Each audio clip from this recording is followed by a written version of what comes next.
let's go ahead and talk about our mutual friend Galadriel. Uh-huh. I love Galadriel's arc in this because from when we first see her, she's built up this kind of haze of vengeance and grief for like thousands of years, and she Mm. kind of like rediscovers life beyond that. Like, how is it charting that trajectory over these 8 episodes? Yeah, I kind of loved that trajectory for her because I feel it was kind of her.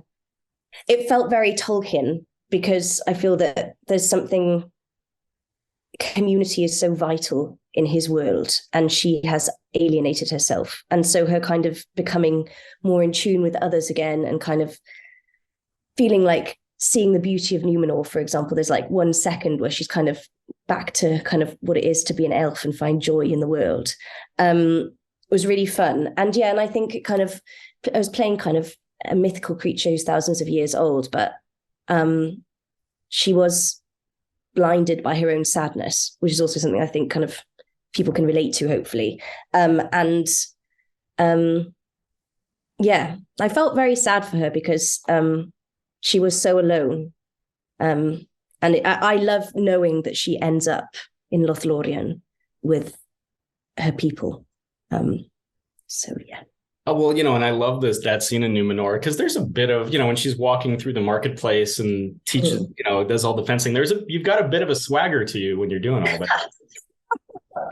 And as someone that does a lot of physical stuff on this show, how is it kind of capturing the more swashbuckling side of it with that scene? So much fun. I'm so glad they like included that because I think it's also, I loved it that it means that when she does actually fight, you see her wanting to actually kill or like give like big blows.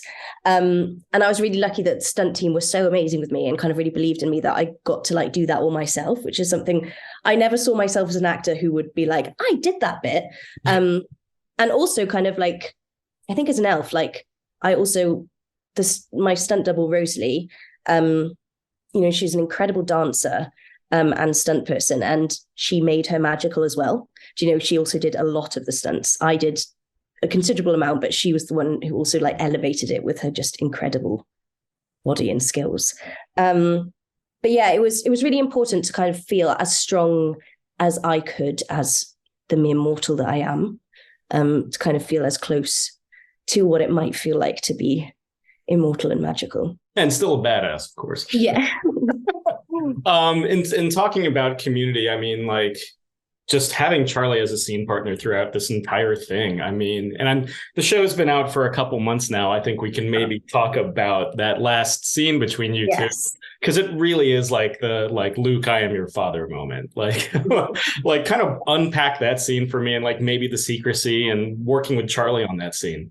Well, I think Charlie is just wonderful, and I've been really touched and felt so proud that kind of people have like loved our chemistry in this, and kind of really want people to know that came from Charlie making me feel so safe, and meant that we had such freedom in our scenes.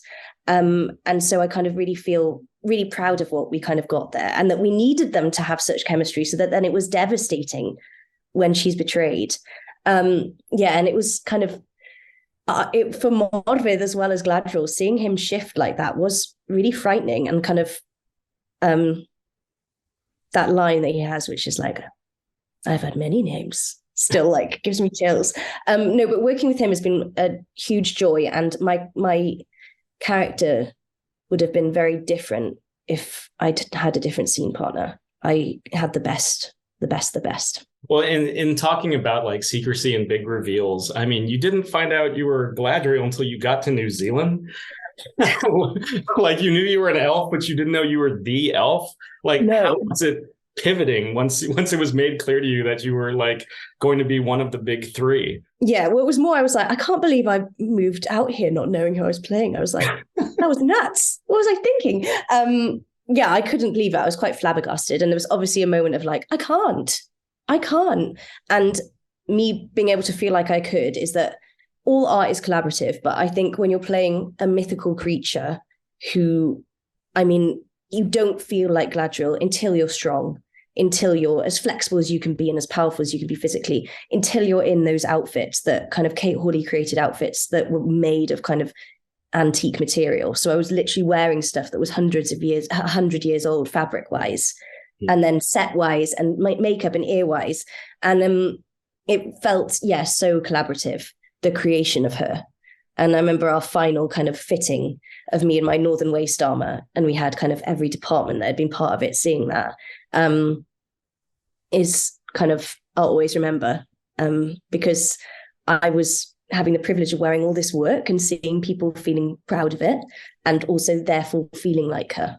And the elves love beauty as well. Like, you need, the clothes and things are so vital to her and her being. Well, and it's interesting because when we first see you, you're like kind of like mountain climbing, like you're Edmund Hillary as far as I'm like scaling. And then you kind of, it's interesting seeing Galadriel's outfits in Numenor with like the blue and everything. And then of course the big regal armor in the final battle. Like, how was it finding the performance behind a suit of armor, or finding it like in those 100-year-old fabrics, like you were saying? Well, what I really like about the elves is that, are we going to make a few people angry about it? But like, there is a gender fluidity to them. And kind of, I think that Galadriel's looks in this really kind of show that, and she's just as at home in armor or in delicate robes, and she can do both in both. And what I love about the Numenor costume, what I think so Kate Hawley's just such a genius, is that she kind of, we paid a lot of homage to the films, because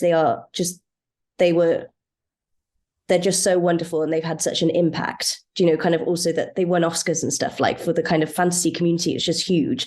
But obviously in a different time, but she wanted the idea that like the elves, Galadriel could have seen fashion in Numenor that then kind of comes back to Middle Earth. And so Numenor is slightly more medieval, that kind of feeds into then what people are wearing in the Third Age.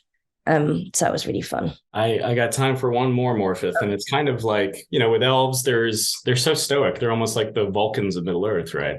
It's quite a far cry from, I remember thinking about that final frame in Saint Maud where you're just going for it.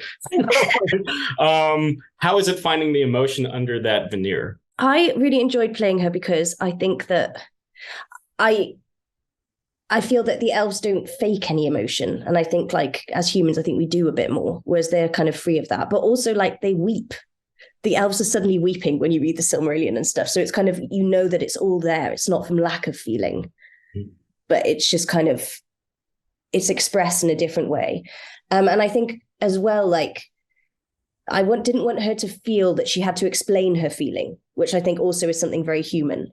And I think the fact that I'm really glad that they included the Half-Woods, and we have dwarves and humans, meant that the elves could then be something particular and different. And I kind of looked into a lot about, I've got ADHD and kind of the idea of like neurodivergency, because I always kind of wanted them to seem slightly other and slightly not in line with social norms that we're accustomed with. That is my time. Morpheth, thanks for spending the Saturday with me. Of course, Lord of the Rings, Rings of Power, available to stream on Prime Video. Thanks again. Bye.